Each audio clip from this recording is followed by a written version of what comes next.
Masih bersama Babinsa. Babinsa.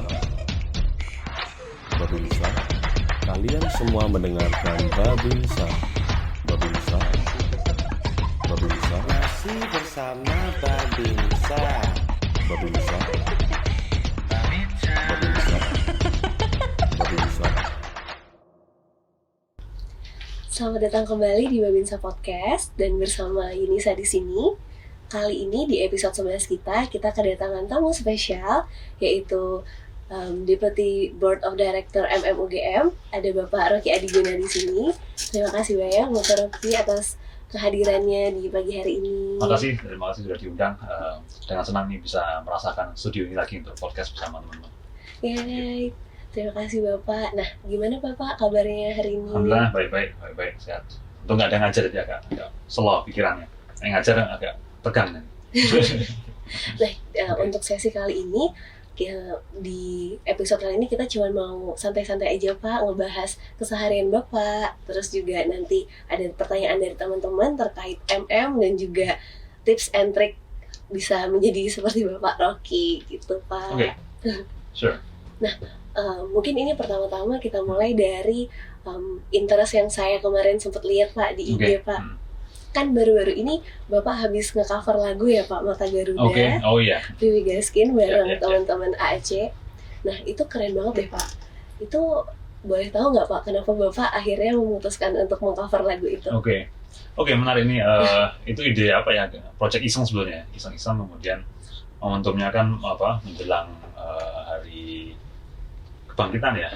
Hari pahlawan kalau salah ya. Hari pahlawan kemudian saya juga suka musik gitu kan, kemudian saya lihat teman-teman punya bakat juga di musik dan kepikiran gitu, bisa kayak kita nge-cover satu lagu yang temanya nasionalisme, kemudian tapi kalau lagunya kayak coklat kan udah agak mainstream ya gitu kan, saya mikir apa yang agak beda, nah ketemu lagu tuh yang ini dari Mata Sang Garuda itu gitu, kemudian aku coba lempar ke teman-teman, mereka Oke, siapa gitu kan, so kita buat kayak ya grup kecil lah untuk buat itu. Udah pokoknya kita take masing-masing sendiri, nanti kita mix gitu kan, kemudian kita coba launch di momentumnya di 10 November itu gitu. Dan jadilah satu video itu, dan ya seru sih dengan teman-teman NBA kita itu lintas programnya, kita ada Semba juga ikut, kemudian yang Imba juga ikut, regular juga ikut, Pra MB juga ikut, jadi kolaborasi semangatnya tuh di sana, bisa nyatuin teman-teman biar kita do something gitu, yang itu kolaborasi gitu. Keren banget sih Pak itu, karena take-nya juga sendiri-sendiri kan, dari video masing-masing, terus bisa ngeblendnya bagus banget gitu Pak. Ya itu mixing teman-teman sih, dari Mbak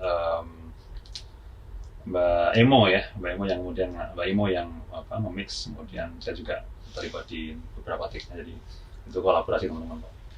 Tapi kalau dilihat dari Instagramnya Bapak Rocky juga, kan Bapak sering ya Pak nge-cover lagu, emang sukanya emang di musiknya di bagian drum ya Pak? Iya, terutama habis pandemi kemarin beberapa aktivitas kayaknya cobalah main musik lagi gitu kan. Terus ya kalau daily weekdays-nya capek ngajar macam-macam, kadang-kadang saya ambil waktu sedikit malam hari untuk main musik gitu, untuk balancing lah antara live and work gitu. Itu sih. Tapi selain drum Pak, Bapak emang punya ini? Iya, waktu SMP SMA sempat gitar, bass gitu ya. Tapi drum kemudian yang saya paling cocok. Tapi sejak SMA main drum gitu kan. Kemudian kuliah sempat juga, terus off lama banget. Kemudian itu coba main-main lagi pakai drum elektrik, kok enak gitu kan. Ya udah coba lanjut gitu. Oh, menarik Pak. Berarti gitu. Bapak mulai main drumnya lagi malah baru ya Pak? Ya dulu main di band juga ya biasalah anak sekolah gitu kan. Seru gitu. Pak. Tapi kan biasa ini Pak, stigmanya orang tua nih terhadap anak yang main band, yang mau main musik itu kan kayak ke depannya nih nggak jelas gitu Pak. Nah, Pak Rocky sendiri apakah sempat merasakan fase-fase kayak gitu juga, akhirnya sekarang menjadi akademisi dan itu dijadiin kayak hobi aja gitu? Iya. Nah sih, jadi kalau kita coba flashback ke masa dulu ya, ada keseruan di main kayak gitu kan. Tapi di sisi lain, kalau ya ini pilihan juga, kalau mau jadiin karir memang harus serius full time gitu ya di sana gitu kan. Dan pada saat itu ya saya itu sebagai hobi aja sih gitu kan. Kemudian tapi dari sisi kita sebagai individu saya pikir kita perlu satu wahana untuk mengekspresikan diri kita gitu kan. Jadi semakin banyak wahana ekspresi itu saya pikir semakin kita itu bisa lebih penuh ya dalam aspek hidup ya gitu kan.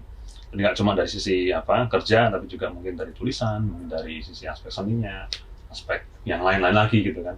Saya juga suka nulis, saya juga suka baca gitu kan. Jadi semakin banyak wahana ekspresi ini sebetulnya membebaskan kita kalau punya ide ya, ada banyak cara untuk merealisasikan itu gitu.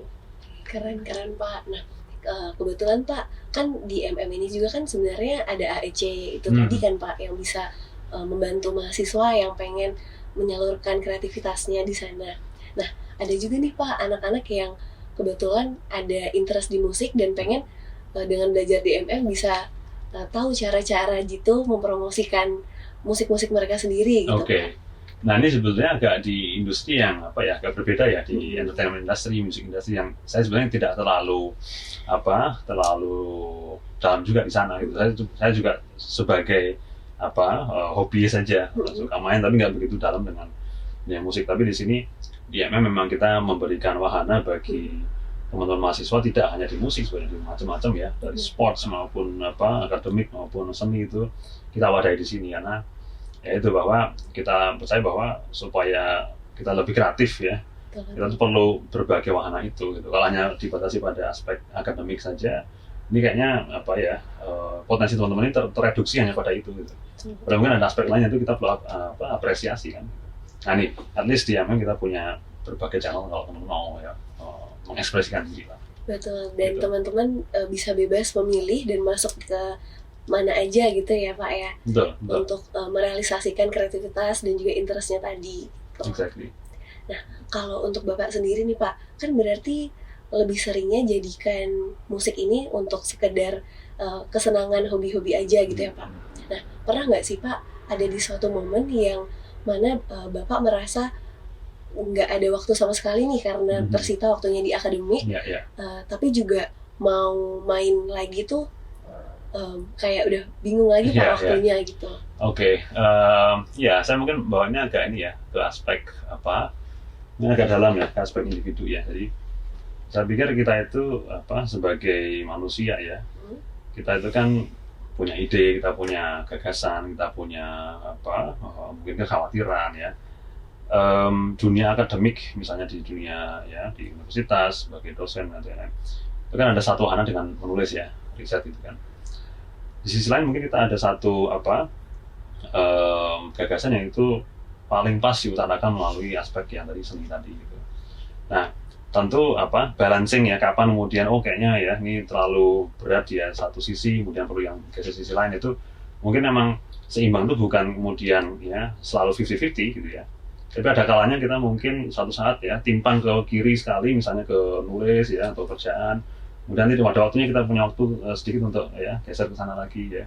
Jadi kalau ibaratnya nih kayak papan itu ya. Seimbang itu bukan kemudian 50-50, tapi kita mungkin bolak-balik antara mungkin pekerjaan, kemudian ya hal yang di luar itu gitu, supaya kita bisa balance. Nah mungkin ketika tadi merasakan terlalu mungkin hektik ya jadwalnya, ya mungkin it's fine ya, there will be one day ya saya bisa kembali lagi ke studio main gitu kan, itu dan itu sudah cukup untuk melepaskan ekspresi lah.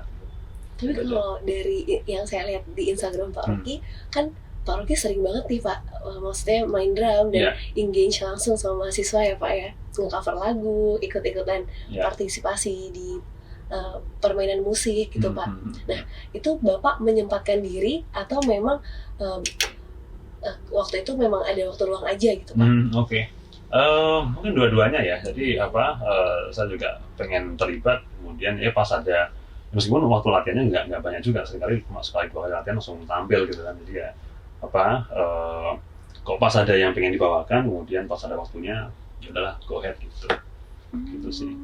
Menarik Pak. Nah, berarti dengan mahasiswa dan juga teman-teman yang udah biasanya berkolaborasi sama Bapak itu tetap berkomunikasi dengan baik ya Pak sampai menjadi alumni?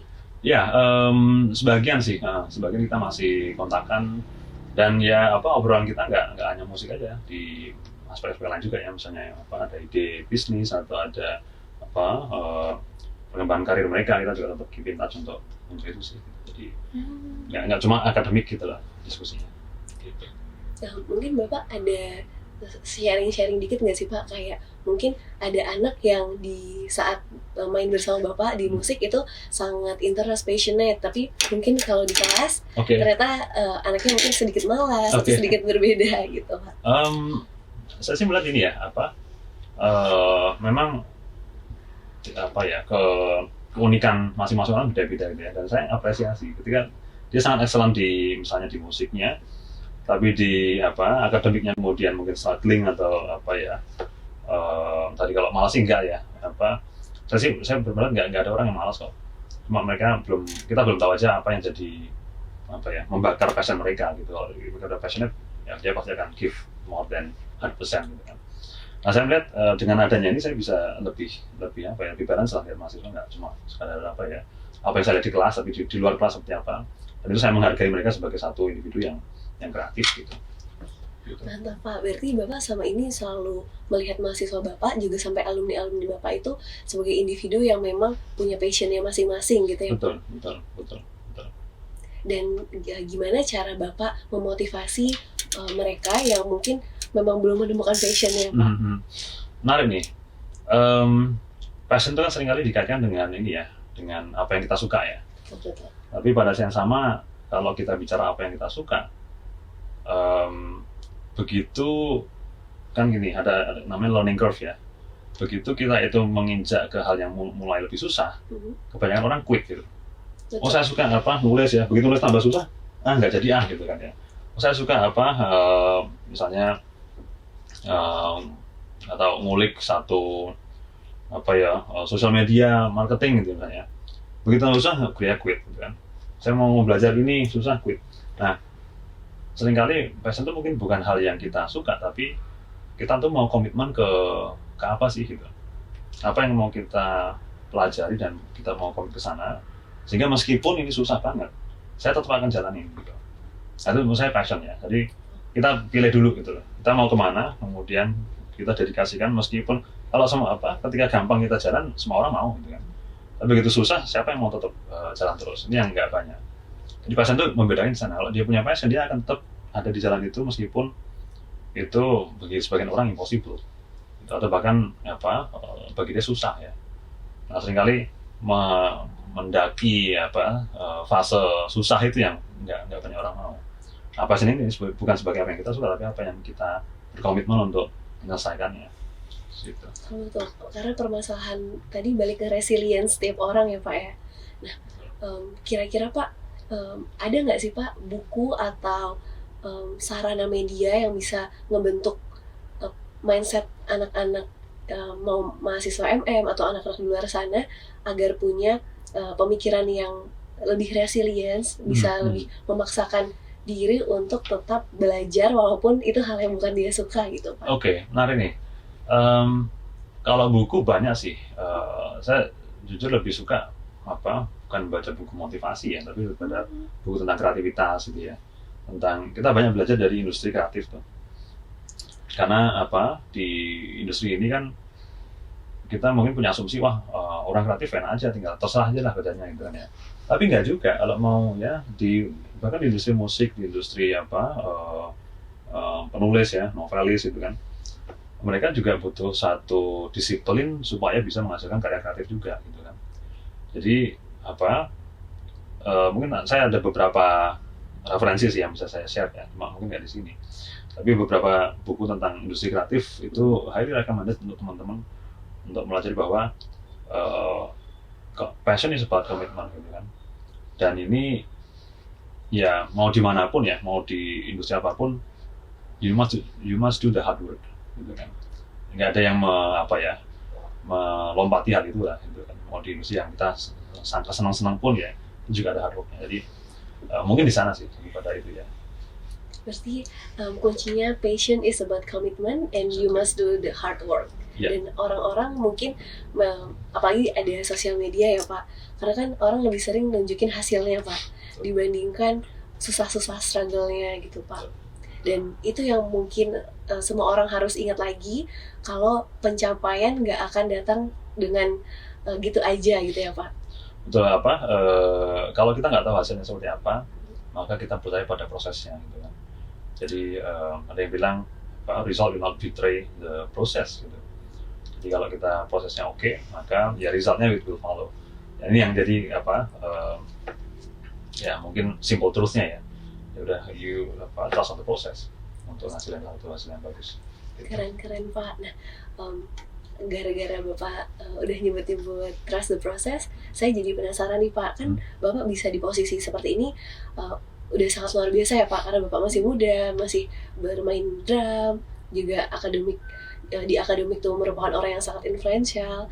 Nah, kira-kira untuk berada di posisi ini Pak, apakah ada kayak kerja keras yang sebenarnya luar biasa harus dilewati sama Bapak di masa muda dulu, yang kita semua nggak tahu nih Pak. Kita semua kan di sini ngeliatnya kayak wah jelas dong pintar Pak Rocky gitu, tapi sebenarnya kayak saya tuh struggle hard for this position gitu Pak. Oke. Mungkin ini saya coba flashback ya ke ini selesai S1 terus masuk ke S2. Jadi jujur waktu itu saya nggak untuk S2 itu masih di antara dua pilihan sebetulnya. Saya dulu punya satu agensi videografi, fotografi. Saya juga suka seni gitu ya, dengan satu rekam gitu. Kemudian pada waktu itu milih, saya mau lanjut S2 atau saya mau lanjut usaha saya gitu kan. Nah kebetulan waktu itu dapat beasiswa dari, dulu belum ada PDP namanya, beasiswa unggulan BU dari Dikti.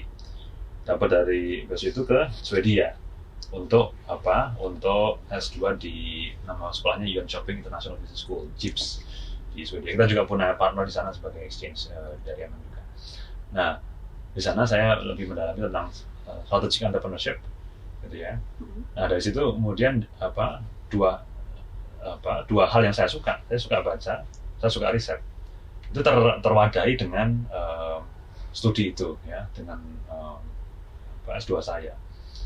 Nah kalau dibilang hard work, saya jujur cukup beruntung tahu apa yang saya suka ya, dan ini jadi satu pendorong saya untuk saya suka baca, jadi saya baca terus ya, banyak baca, kemudian nulis, dan itu saya coba tuangkan dalam tesis juga di S2 saya. Jadi S2 saya tesis itu setiap tahun 1 kali. Jadi saya S2 2 tahun, jadi saya punya 2 tesis sebenarnya. Gitu. Keren, jadi Pak. dan di sana juga di Swedia itu kan sistemnya ini ya, dia kan negara egaliter ya. Jadi tesis itu nggak ditulis 1 orang tapi 2 orang. Jadi ada pairing gitu kan. Nah bagi teman-teman yang teman faktornya itu cocok, nggak apa-apa, tapi sebagian nggak cocok dengan teman yang ini juga jadi masalah kan. Oh gampang tesis 2 orang, nggak juga ya, kalau nggak sepikiran malah satu lah. 2 ini kemudian saya tuangkan di tesis itu, dan ini jadi satu output yang kemudian namanya diapresiasi oleh para senior saya di dosen-dosen di sana ya. Kemudian saya coba apply untuk S3, kemudian ditanggapi dengan baik gitu kan. Kemudian saya masuk di S3 di University of Luxembourg di Luxembourg. Nah, itu kemudian saya masuk di area family business. Nah itu kalau saya coba flashback, ya saya sih hanya bisa mengatakan ketika saya suka sesuatu, saya akan coba pour all ya, apa yang saya bisa ke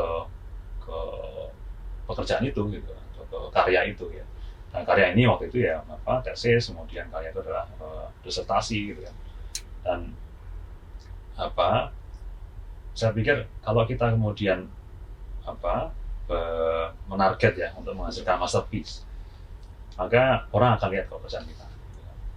Nah kalau orang lihat, ya dia akan mengapresiasi dan mungkin akan terbuka peluang untuk hal-hal yang lain. Gitu. Jadi berkaitan dengan tesis ya, karena kita sudah mendedikasikan waktu ya, pikiran, tenaga, kenapa enggak menghasilkan satunya masterpiece gitu.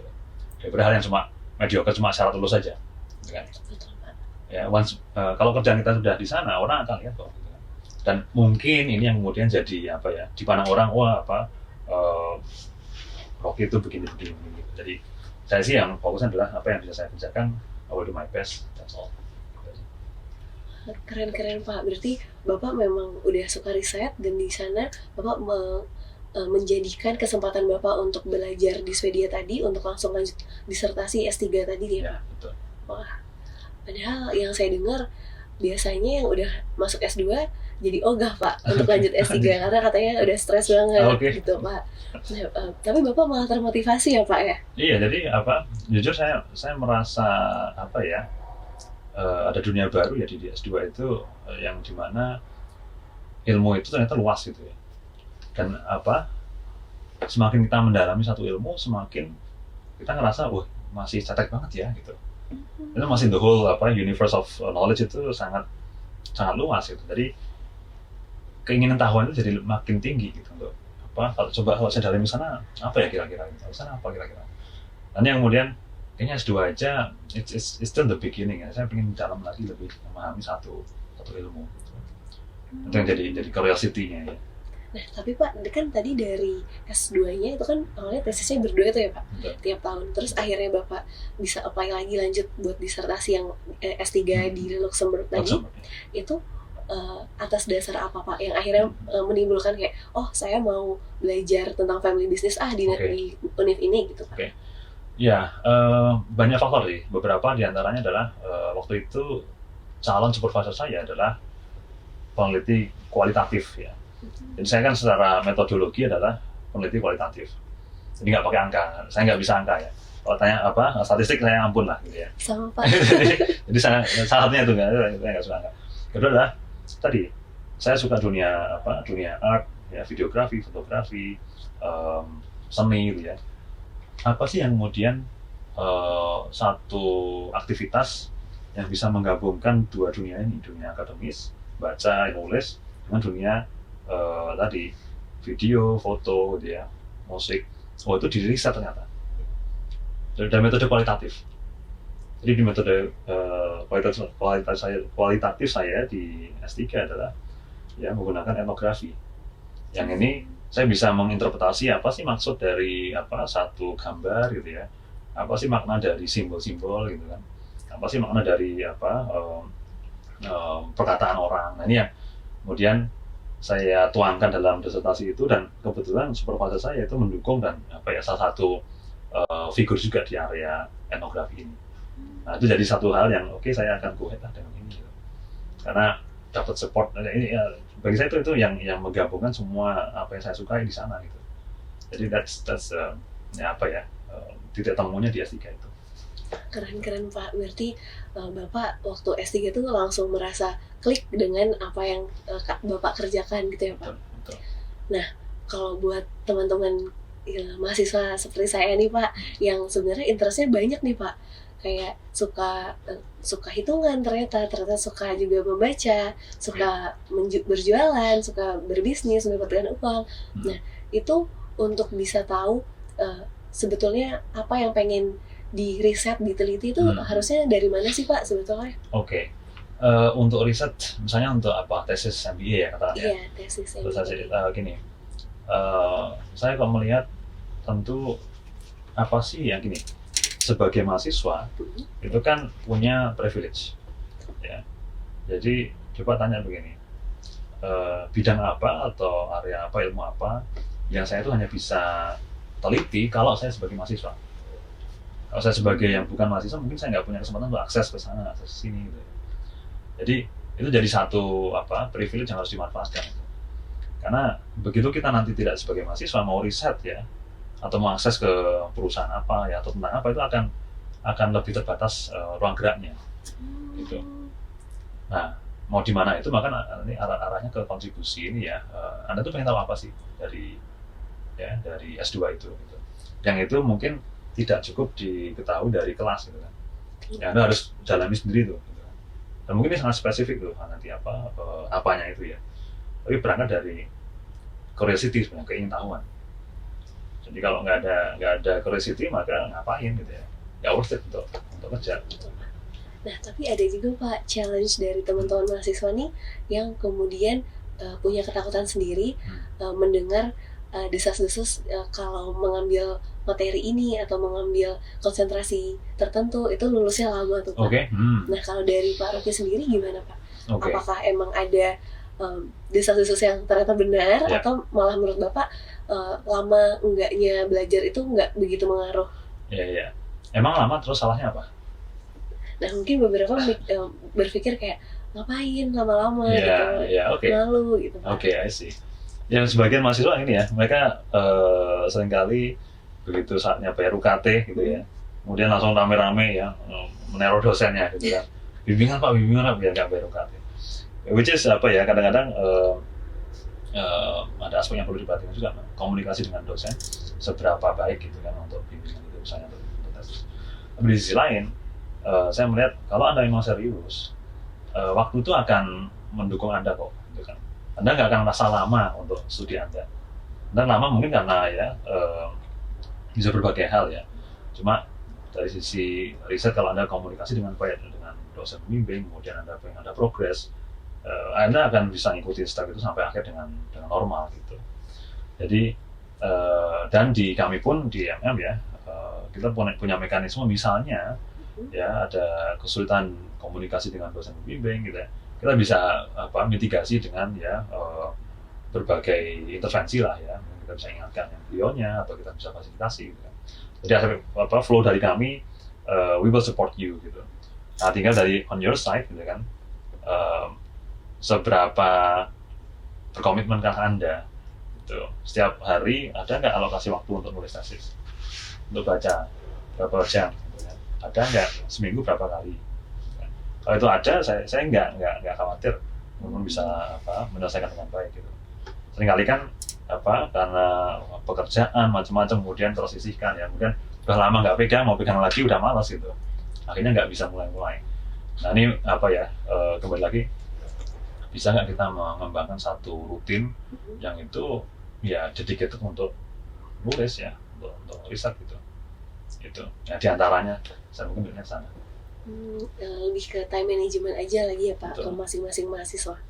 Nah kalau ini Pak untuk anak internasional Pak, Oke. kan beberapa yang sedang matrikulasi mulai bertanya-tanya tuh Pak, kira-kira kalau untuk anak internasional yang ngambil double degree program itu apakah benar akan jadi lebih lama untuk lulusnya dan skema tesisnya juga nanti akan jadi lebih step-stepnya juga akan agak lebih terganggu gitu Pak? Iya. Karena yang dual degree kan dia 1 tahun di sini, 1 tahun di partner kan ya. Betul. Jadi memang untuk tesis bisa jadi Anda ikut tesis dari partner gitu ya, Anda sebagai pembimbingnya dari sana. Kemudian karena di sana tadi ya udah ikut sistem dari mitra gitu kan ya. Ya kita ada beberapa mahasiswa di Portugal, di ISTE gitu ya, saya juga pernah ke sana. Memang ada sistem yang harus diadaptasi ya ketika Anda dual degree. Tapi by default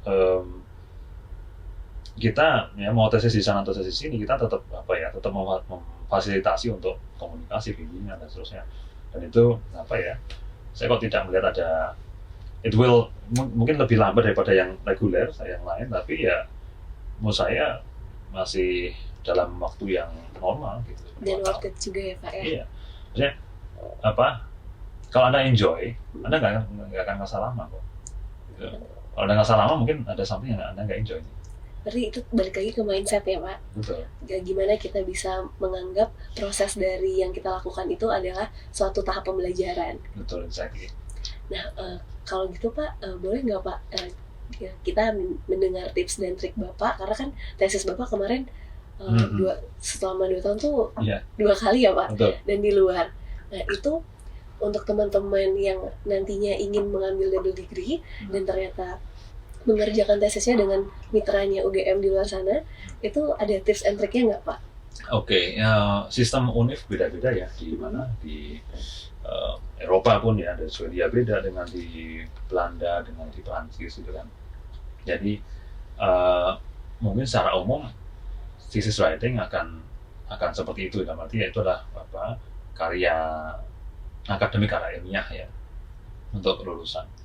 Tapi di sisi lain perlu diperhatikan juga apakah Anda punya akses ke namanya konteks ya, konteks studi Anda gitu. Karena kalau di luar negeri seringkali yang jadi masalah adalah bahasa. Ya, misalnya kita mau riset tentang ya Anda di Belanda, kemudian SMEs di Belanda. Nah, mau interview mereka, kalau mereka mungkin, kalau Belanda mungkin bagus ya Inggrisnya, tapi kalau Anda di negara lain di Perancis lah, ya, Anda masuk restoran aja nggak bisa pakai bahasa Inggris terus ya. Anda bilang ya, atau tanya bahasa Inggris ya akan jawab juga. Jadi bahasa akan jadi hal yang mungkin bukan kendala, tantangan ya. Kalau Anda bisa kuasai bahasa negara tujuan, itu jauh lebih Anda punya bargaining power gitu, untuk data collection di sana ya. Alternatif lain Anda kemudian data collection dengan konteks di Indonesia. Tapi ini artinya Anda harus jarak jauh ya untuk data collection itu ke Indonesia. Anda pulang kemudian data which is nggak mungkin gitu. Atau Anda lewat Zoom atau apa ya, bisa interview dengan perusahaan di Indonesia gitu. Tapi aspek ini Anda mau konteksnya mau di mana gitu, Indonesia kah, mau di negara lain kah, atau mau menggunakan data sekunder di dari yang sudah ada, review berarti jadi dari reports atau apa gitu ya. Nah ini ada berbagai pilihan untuk datanya. Tapi seringkali yang jadi kendala adalah data collection. Gitu. Betul Pak, karena kemarin saya juga waktu skripsian, waktu S1 juga merasakan data collection itu hal terberat ya untuk mahasiswa. Dan mungkin itu juga jadi hal yang jadi concern utama teman-teman yang nantinya mau DDP Pak. Betul. Jadi ada rasa gelisah Pak, gimana gitu Pak. Ya berarti itu masih waras ya, kalau nggak gelisah yang berbahaya tuh. Jadi dia nggak punya stake ya, nggak punya kekhawatiran atas studi, tapi it's a good thing. Betul. Itu berarti harus lebih dipersiapkan lagi aja gitu ya Pak, dengan skemanya nanti univnya bagaimana. Betul. Nah, kalau dari Pak Rocky sendiri, Bapak melihat untuk anak-anak yang ada niatan ke DDP itu, kira-kira apakah membuka peluang untuk bisa bekerja di luar juga Pak? Oke, interesting. Sebagian dari mahasiswa dia bisa intern gitu ya, ketika di luar negeri dan kemudian bekerja di sana. Nah ini sebenarnya bisa jadi jadi jembatannya. Anda di sana kemudian cari peluang untuk internship, kemudian mungkin bisa extend ya masuk ke employment. Ada possibility walaupun nggak semuanya juga. Gitu. Kalau Bapak Rocky sendiri kemarin Pak waktu melaksanakan S2 dan S3-nya? Nah, atau S2 kan full dari beasiswa ya, jadi saya tidak bekerja. Tapi menariknya kalau teman-teman mau S3, terutama di Eropa ya, itu status kita adalah sebagai employee. Employee. Jadi kita di hire oleh universitas untuk jadi peneliti. Keren. Jadi kita belajar dan dibayar. Belajar dan dibayar. Dibayar kita dapat gaji. Selama menyelesaikan S3-nya S3 itu. Gimana gak enak? Enak banget Pak. Jadi ketika teman-teman mungkin khawatir ya, waduh S3 gimana nggak ada beasiswa? Ya tunggu dulu, emang harus pakai beasiswa. Di Eropa sebagian, di Swedia misalnya, di Luxembourg ya, di negara-negara Skandinavia, atau di Jerman, kita ya kalau kita jadi PhD student kita harus tanda tangan kontrak, kemudian kita dibayar, dapat salary gitu. Wah keren, ini informasi yang sangat luar biasa dan bisa teman-teman take notes ya dari sini kalau ternyata jadi mahasiswa PhD itu dibayar dan statusnya sama sebagai employee. Betul. Masuk kalau mau bawa keluarga yang dapat potongan pajak juga gitu kan ya. Jadi waktu itu saya ketika saya S2 kan anak pertama saya lahir di sana. Kemudian ketika saya S3 anak kedua saya lahir. Kemudian pajak saya beda dengan teman saya yang masih single, lebih rendah karena ya itu dengan family gitu ya, ada potongan pajak. Jadi ya itu sama statusnya seperti employees, dapat social security juga. Wih, keren Pak. Berarti untuk orang-orang seperti saya yang ada tuh Pak niatan tapi masih gelisah karena masih di semester 1 seperti ini, tapi melihat Bapak, melihat dosen-dosen lain, Ibu Tornasiti, ibu-ibu yang lain, sepertinya keren gitu Pak, bisa menjadi dosen. Cuman dengar-dengar kalau mau jadi dosen memang S2 langsung lanjut S3 ya Pak ya? Ya, tidak harus ya, tapi memang kalau di Indonesia, terutama di UGM ya, diminta adalah memang sudah S3 gitu. Jadi meskipun sudah S2, akan ada pressure untuk segera S3 gitu. ada beberapa dosen kita yang masih S2 dan kita juga beri kesempatan untuk apply ya untuk mengembangkan diri kemudian bisa aplikasikan. Tapi ya itu seringkali ada jeda. Yang beruntung bisa langsung ya. Tapi Pak, dengan posisi Bapak saat ini sebagai Deputy Board Director dan juga pengajar yang aktif di MMUGM, itu apakah Bapak ada merasakan suatu tantangan sendiri gitu Pak dengan situasi sekarang, atau Bapak malah merasa wah menyenangkan kok, kan never ending learning gitu Oke. Nah ini jujur ketika saya kembali ke Indonesia, ini kan saya baru jadi dosen itu tahun 2019. Jadi sebelumnya belum sebagai dosen ya, kemudian sini tahun 2021 kemudian diminta sebagai ini ya di MM. Memang uniknya MM itu adalah dia itu semuanya punya sendiri, punya gedung sendiri ya kan, punya staff sendiri gitu kan. Kemudian mahasiswa juga banyak sekali. Jadi dari sisi manajerial itu sangat berbeda dengan prodi-prodi yang lain. Ini tentu bagi saya yang backgroundnya lebih banyak pada akademik, sepakat tadi adalah pembelajaran yang baru nih, gitu kan. How to manage institution this big gitu, MM itu kan. Jadi aspek itunya it's a new learning dari saya. Jadi udah berjalan beberapa saat ini, semoga ongoing ya, saya bisa masih serving dengan baik kepada teman-teman di MM. Gitu. Keren. Berarti Bapak malah tetap dengan rasa senang ya Pak, walaupun tetap aja ya berada di semakin tinggi posisi, semakin banyak juga hambatan dan tantangan ya Pak. Betul. Yang untungnya ya saya sebagai ini ya Deputy Director ya, kalau kan sebagai direkturnya Pak Amin ya. Dan ini Pak Amin yang lebih banyak memberi arahan juga mengenai yang lebih strategik ya. Terus saya mungkin bagi tugas Pak Amin nanti yang aspek eksternal dengan mitra-mitra, saya dengan mahasiswa ya, mungkin saya akan banyak take care. Jadi ya MBASR teman-teman itu kan dengan saya lebih banyak komunikasinya gitu.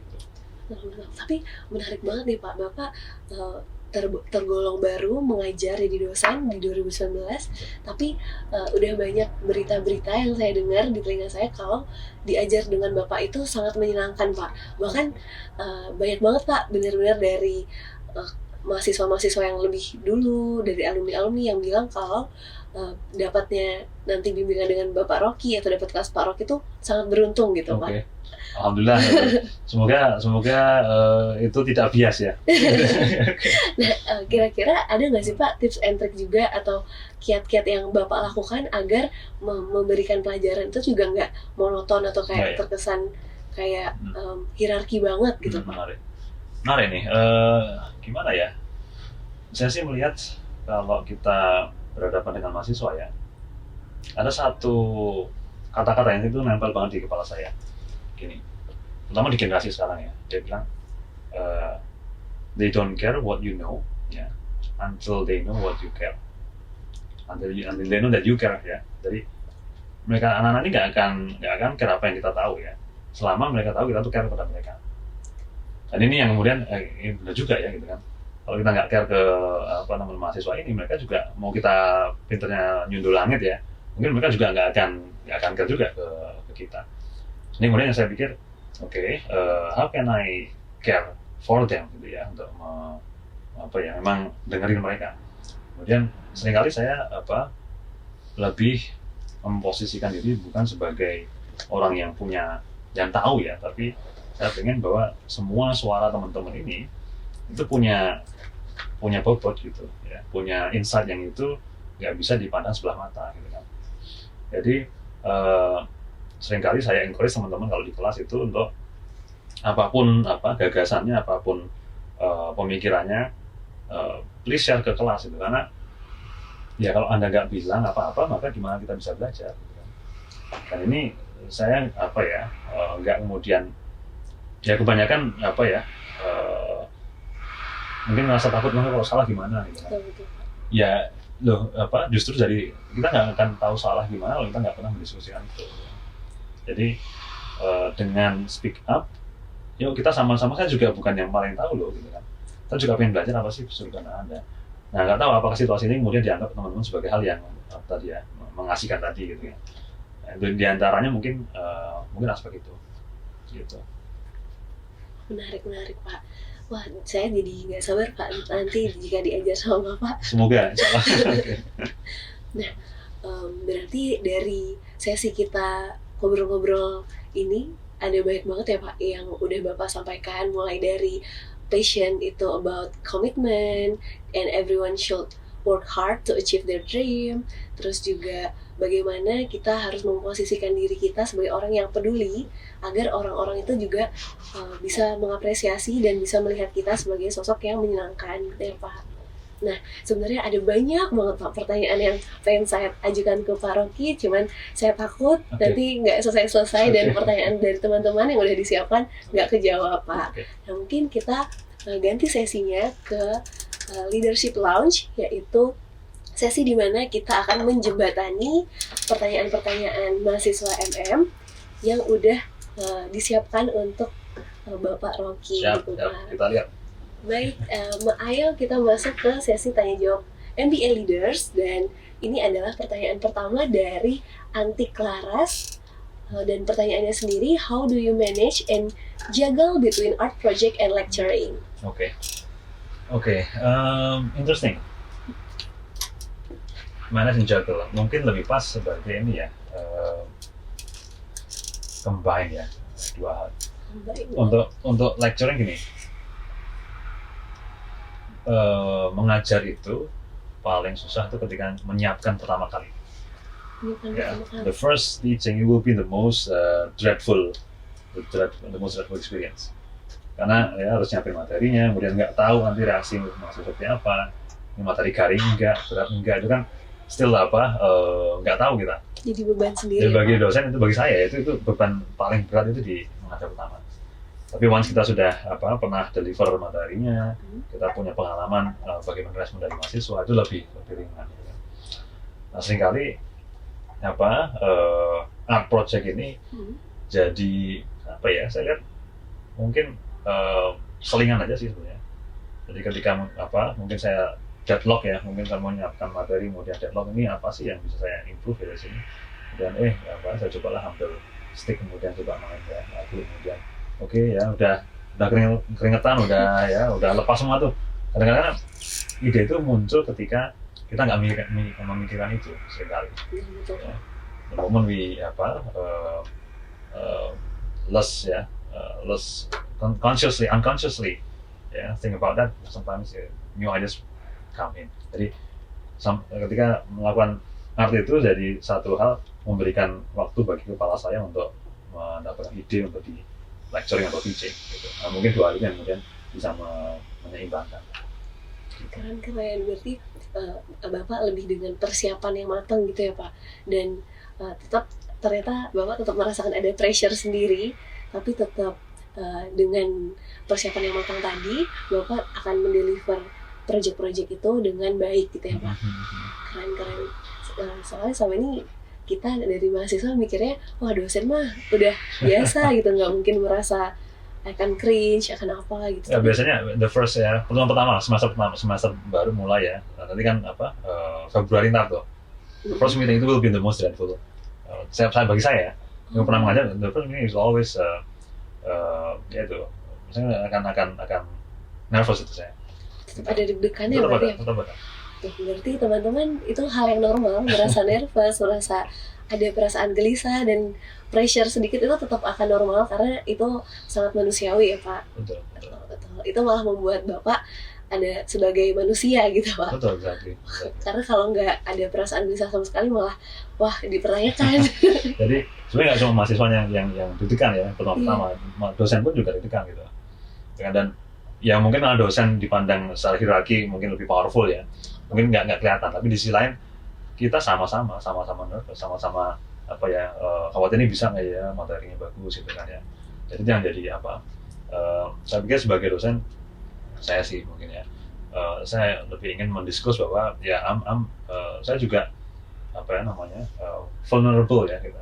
Dalam arti not as perfect as you thought gitu kan. Maka dari itu mari kita bangun yuk kelas ini biar lebih bisa saling belajar bersama-sama gitu. Bukan kemudian saya punya semua untuk mengajari, tapi kita semua apa yang bisa kita lakukan sehingga keluar kelas itu kita sama-sama get something new gitu. Keren berarti dengan memposisikan di posisi yang sama antar mahasiswa dan dosen gitu ya Pak. Exactly. Keren. Betul. Semoga jawaban yang diberikan Pak Rocky tadi menjawab Mbak Antik dari pertanyaan ini ya Mbak. Mungkin kita bisa next ke question selanjutnya.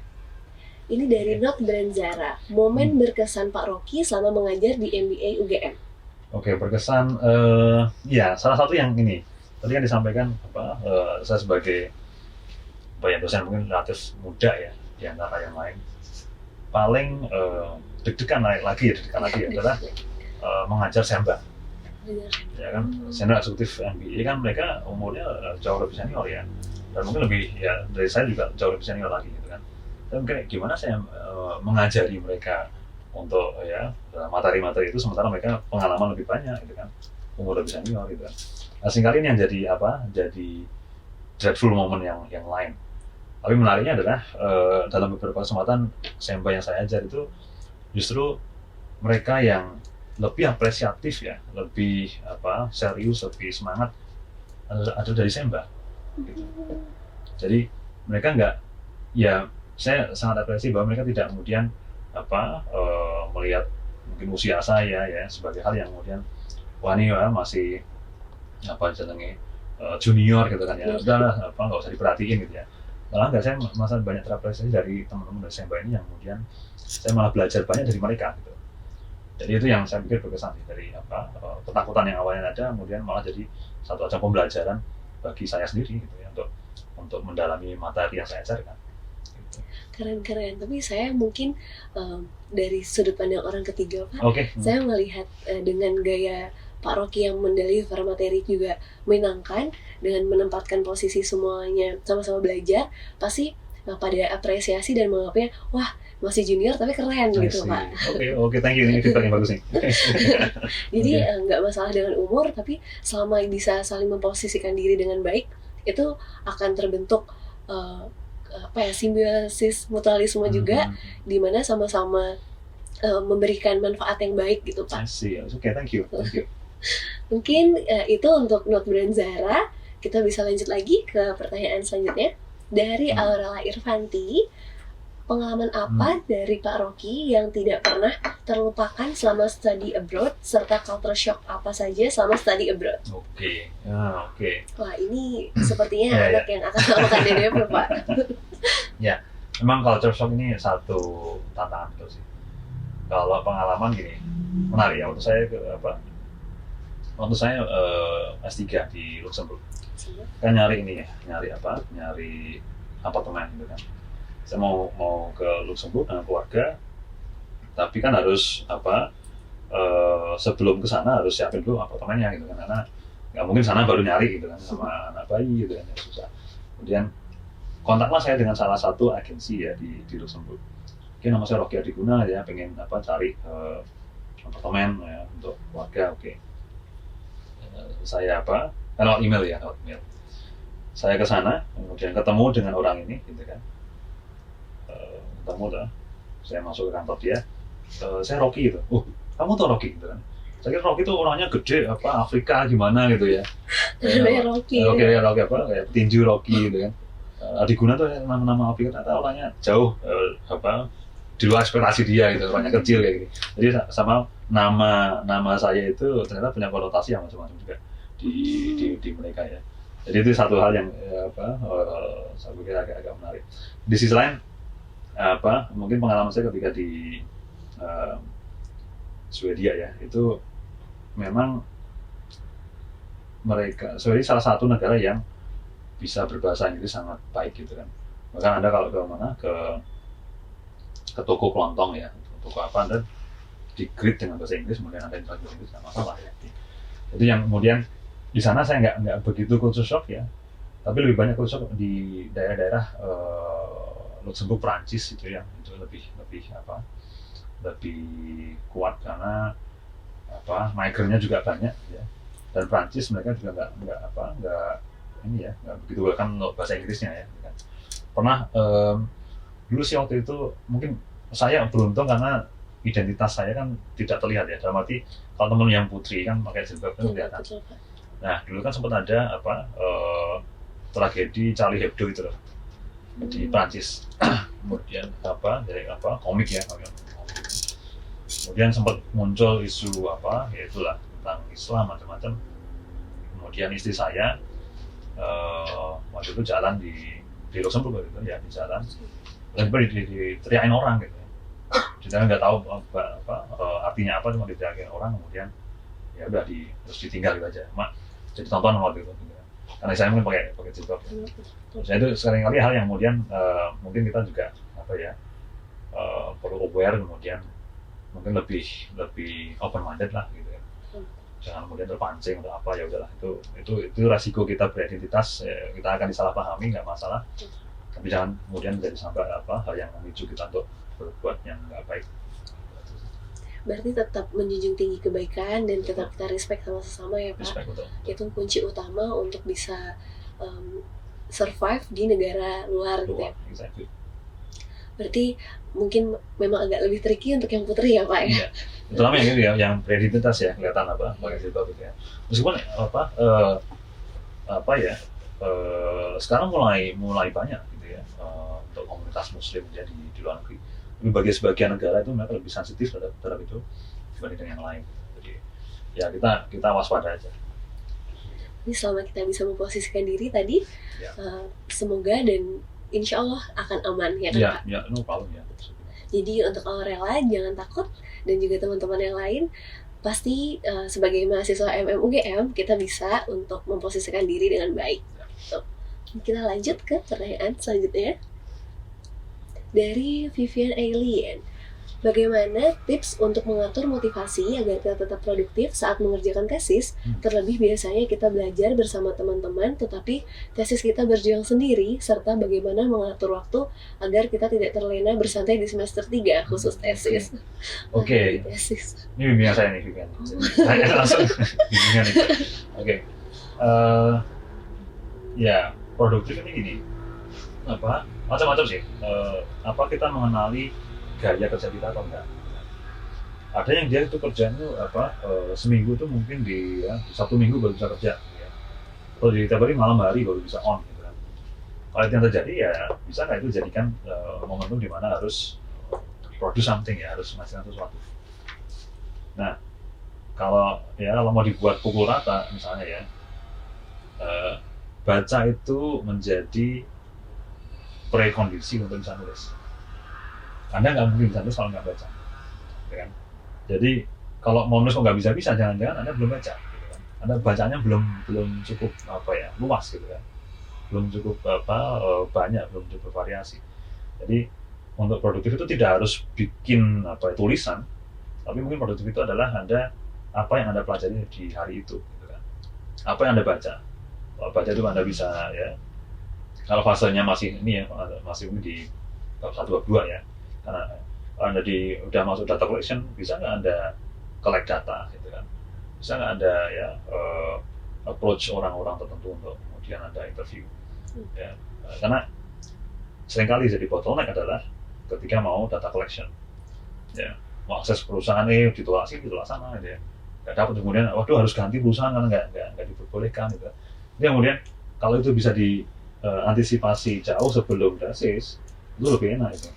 Begitu tesis jalan, bab 2 gitu kan, bab 3 baru kemudian cari perusahaan. Nah ini terakses perusahaan ya, sehingga ini udah telat gitu kan. Jadi time management akan main di sini.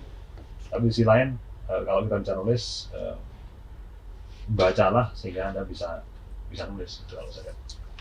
Tapi berarti untuk tips tesis sendiri Pak, selain membaca dan menulis, tadi berarti lebih baik untuk riset terlebih dahulu mana yang bisa memberikan informasi gitu ya dari company. Jadi kalau saya lihat setengah dari tesis adalah akses ke perusahaan. Kalau Anda punya akses itu sudah setengah selesai lah. Gitu kan, ya. Tinggal setengah lagi Anda yang harus mengerjakan gitu kan. Tapi Anda akses belum ada dan belum mengerjakan, ini susah. Gitu. Jadi sedini mungkin Anda pengen tahu perusahaan mana yang bisa Anda akses untuk data collection, atau konteksnya tuh bisa nggak Anda dapatkan datanya di sana sesegera mungkin gitu. Karena kalau begitu ini aksesnya tutup, Anda pengen pindah yang lain gitu kan, Anda cari yang lain. Anda nggak pengen udah 3 bulan di tesis, ini ternyata nggak bisa nih akses ke perusahaan, aduh udah kebuang. Betul, berarti waktu untuk membaca, menulis tadi malah yang sia-sia ya Pak. Betul. Nanti akibatnya adalah ketika menjelang deadline nggak sempat baca banyak, nggak sempat data kosan banyak, ya seadanya prosesnya. Karena kan Iya. kita nggak pengen mediocre tadi ya. Iya, jadi mediocre udah ngabisin waktu macam-macam cuma ya yang hasilnya mediocre kan ya yang maniman. Iya betul. Berarti di time management dan kuncinya adalah terbaik membaca dan melakukannya dengan menulis. Dan jangan lupa kita harus riset lagi teman-teman untuk yang sedang mengerjakan tesis. Apakah informasi yang akan kita dapatkan dari perusahaan tersebut bisa diakses atau tidak. Itu dari Bapak Rocky Adiguna. Lanjut ke pertanyaan selanjutnya Pak. Ya. Nah ini berkaitan lagi nih Pak sama leadership style dari akun Abrar Audi. Terkadang muncul kata-kata manut atau ngikut ketika berada dalam sebuah rapat atau diskusi di organisasi. Apakah hal tersebut terkait dengan functional stupidity juga? Apakah ada tips untuk memotivasi anggota organisasi untuk dapat ikut serta aktif memberikan ide? Ya, oke, menarik. Ya memang beberapa waktu lalu saya mengcover tentang functional stupidity ya. Itu satu fenomena yang menarik. Kemudian, nah, manut ngikut ini ya bisa macam-macam penyebabnya ya. Kalau kemudian ingin anggota untuk memberikan ide, bisa jadi apakah masalah itu worth solving atau enggak gitu kan. Bagi dia itu masalah ini ya atau satu situasi ini karena mungkin dia nggak mau ngide karena bagi dia nggak ada meaningnya bagi dia, nggak ada value bagi dia. So what, kalau ini saya ngasih ide terus so what gitu kan. Jadi semakin masalah itu punya makna bagi yang bersangkutan maka tampaknya akan semakin mau dia untuk mengide. Hal lain adalah bisa nggak kita memastikan bahwa kalau ada orang-orang yang memberikan ide, itu mereka tidak kita mereka masih secara psikologis itu selamat gitu ya. Jadi nggak kemudian ide bagus ya kamu yang ngerjakan gitu kan. Saya takut dong, saya nggak mau dong gitu kan. Jadi pastikan bahwa di sesi gitu tuh ini kita akan kerjakan bersama-sama atau ya siapa yang mengerjakan itu bukan urusan saat ini tapi nanti gitu ya. Terus ini apa ide Anda untuk suatu masalah ini gitu. Ya, kita nggak akan bicara siapa yang akan melakukan, tapi apa idenya dulu. Gitu. Nah, seringkali yang orang nggak mau yang ide karena ya kalau saya bilang nanti kena lagi ke saya, gitu. Ngapain saya mempersulit diri gitu. Gitu. Nah ini mungkin sebagai leader mesti ada clear cut ya. Organisasi itu mendukung, ide itu tidak ada mengancam ya keamanan psikologis mereka. Gitu. Pada takutnya kemudian jadi backfire ya Pak. Nanti juga bisa jadi malah disalahkan dengan ide tersebut. Ya bisa betul. Berarti fenomena manut ngikut itu malah harus lebih diteliti dulu, bukan belum tentu sebagai functional stupidity itu ya Pak. Ya kita kalau mau bisa juga digali ya. Oke, ngikut kemudian maksudnya ngikut itu apa gitu loh. Kita coba tanya, dia speak up gitu. Kalau dia speak up, dia mungkin akan kasih angle yang sedikit berbeda yang itu jadi input bagi kita juga. Menarik. Nah, mungkin itu jawabannya untuk Abrar Audi. Semoga mendapatkan insight baru bahwa ada banyak hal yang perlu kita gali lagi dari perilaku-perilaku yang ada di teman-teman organisasi kita. Yes. Nah, kita lanjut lagi Pak ke pertanyaan selanjutnya dari Ronald SB. Wah, ini agak kritis pertanyaannya Pak. Yaitu lebih ke go green dan sustainability. Kenapa pengumpulan paper GBE, SOSPRO, Immersion, dan lain-lain masih hard copy, padahal MM mendukung go green? Ya, interesting point. Mungkin jadi satu momentum kita melihat lagi sih di akademik kita pengumpulan ini masihkah memang harus paper base ya, gitu atau kemudian kita bisa completely switch ke elektronik gitu.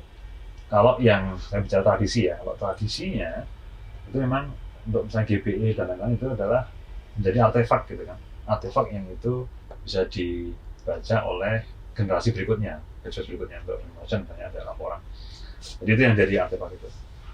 Tapi kan kembali lagi kalau memang ini bisa diakses dengan cara lain ya dengan karena ketika kita bisa misalnya immersion ya, kita bisa memberikan satu yang fisik kepada perusahaan ya, itu akan beda rasanya kalau kita hanya file gitu ya. Ada aspek simbolisnya sebenarnya. Gitu. Tapi ini jadi masukan bagus. Nanti coba saya dengan Pak Erwanto ya, Pak Benny, kita coba diskusikan apakah memang totally necessary ya untuk hal ini atau bisa kita switch ke mode yang lain. Keren. Terima kasih Pak Rocky untuk jawabannya. Dan terima kasih juga untuk pemilik akun Ronald SW untuk sarannya yang masuk Go Green ini. Kita lanjut ke question selanjutnya. Oke. Dari Inakaan, apa saja rencana pengembangan MBA UGM ke depannya? Akademik dan non-akademik. Wah, ini lebih ke visi misi sampai depan ya Pak? Oke. Ya. Kita sekarang sedang prosesnya adalah mengembangkan kurikulum. Terutama kita kan sekarang punya 6 ya, konsentrasi ya. 4 itu kan fungsi itu, kemudian entrepreneurship, strategik gitu kan ya. Ada 6. Kita mau nambah adalah sustainability management, ketujuhnya. Yang itu awalnya sekarang kan hanya kita bisa bilang agak eksklusif ya, hanya pada mahasiswa yang dapat scholarship. Ke depan kita pengen buka itu jadi satu konsentrasi baru sehingga semua mahasiswa reguler ya SMP itu bisa memilih itu gitu. Jadi ini sedang kita godok, rencananya mau di launch mungkin tahun depan Agustus. Jadi semester tahun depan ya, semester berikutnya di 2020. Nah, ini kita sedang proses penggodokan dengan mitra, kita juga punya mitra dari Eropa, dari Erasmus gitu ya untuk hal ini. Jadi dari akademiknya itu. Keren Pak. Dari sustainability management bisa diambil untuk konsentrasi teman-teman ya? Jadi kalian bisa milih itu, 7 pilihan nanti. Berarti untuk angkatan 84? Iya, masih Agustus tahun depan. Kalau non-akademik apa ya? Apa non-akademik? So far sih, ini sih renovasi aja sih. Kayak di depan admisi kita akan ubah ya. Kemudian kita juga sedang memikirkan bisa nggak auditorium itu kita renovasi itu.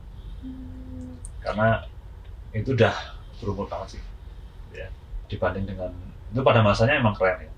Tapi sekarang udah mulai agak, ya perlu kita refurbish lah. Biar lebih ngikut zaman ya Pak? Biar lebih nggak kalah dengan bisnis school yang lain gitu. Betul. Tapi kemarin saya sempat notice Pak, kayak kursi-kursi juga banyak yang baru ya sekarang ya? Iya betul. Yang di FM kita baruin ya. Tapi we need more than that. Iya betul Pak. Setuju. Ini masih ada pertanyaan lagi ya? Tinggal pertanyaan satu lagi karena ada pertanyaan terakhir untuk penutup. Langsung dari CEO Embasa kita Pak, dari Ahmad Iqbal A. Kalau Bapak disuruh memilih berhenti main musik atau berhenti membaca? Interesting. It's a difficult question. Mungkin saya akan pilih berhenti main musik kali ya. I would, karena saya masih bisa main musik di kepala saya. Masih bisa. Imagine myself doing music. Kalau membaca, ya, kayaknya nggak bisa lepas dari musik. Jadi reading. I will stay on reading. I can let go of music. Berarti Bapak lebih passion untuk membaca ya Pak? Itu tadi adalah segelintir pertanyaan yang diajukan teman-teman kita di Leadership Lounge, dan itu pilihan pertanyaan udah kita pilih juga Pak. Karena ada banyak sebetulnya yang ditanyakan teman-teman, tapi harus dikurasi biar lebih terfilter gitu Pak. Nah, ini udah di sesi penghujung karena tadi kita udah menghabiskan nggak kerasa hampir 1 jam lebih Pak, kita ngobrol-ngobrol. Kira-kira sebelum kita tutup nih Pak sesi kita hari ini, ada nggak Pak kesan, pesan, atau hal-hal yang pengen Bapak sampaikan ke teman-teman di UGM agar bisa mendapatkan pelajaran yang lebih dari Bapak? Oke. Mungkin sedikit dari saya ya. Jadi ketika teman-teman itu memutuskan untuk studi S2 ya, MBA di sini ya, itu kan bekalnya adalah pengetahuan ya, curiosity. Jadi jangan sampai kemudian di tengah jalan ya, keingintahuan ini kemudian hilang. Pas SC jangan sampai curiosity ini hilang. Karena ini yang kemudian membedakan kita dengan ya bahkan monyet aja juga ingin tahu loh. Dia mau ngulik macam-macam gitu ya. Kita bahkan seringkali seiring kita bertambahnya usia ya, tambah tua, kemudian tambah tahu bahkan, kita jadi nggak mau tahu. Nah ini yang susah itu adalah bisa nggak kita tetap, ya kalau saya sepakat dengan Steve Jobs, stay hungry, stay foolish itu ya, bahwa kita mempertahankan keingintahuan kita sehingga kita tidak abai ya, dengan kanan kiri. Nah, seringkali yang jadi masalah adalah ketika banyak orang kemudian udah nggak mau tahu, itu udah susah. Jadi mumpung teman-teman masih di S2 ya, ini semangat belajar curiosity jadi penting gitu. Dan jangan sampai hilang, itu aja. Jadi teman-teman, dari Pak Rocky udah ditekankan lagi untuk kita untuk terus merasa lapar akan ilmu dan untuk tidak mau menutup akses untuk ilmu yang kita dapat. Jadi belajar itu harus jadi never ending learning ya Pak. Dan teman-teman harus menggunakan fasilitas dan privilege yang udah diberikan di MMUGM ini untuk bisa terus membekali diri dengan ilmu-ilmu baru gitu ya Pak. Baik, terima kasih banyak Bapak Rocky untuk kesempatannya di hari ini yang udah diluangkan waktunya. My pleasure, thank you. Terima kasih banyak Bapak Terima untuk kasih. informasi dan ilmu-ilmu baru yang telah Bapak berikan ke kita. Siap. Mungkin itu dari Babinsa Podcast. Untuk terima kasih teman-teman yang sudah mendengarkan, dan kita ketemu lagi di Babinsa Podcast selanjutnya. Dari saya Yunisa mengucapkan terima kasih sekali lagi, dan terima kasih juga untuk Bapak Rocky untuk sekali lagi, dan selamat siang teman-teman semua. Masih bersama Babinsa. Babinsa. Babinsa. Kalian semua mendengarkan Babinsa. Babinsa. Babinsa. Masih bersama Babinsa. Babinsa.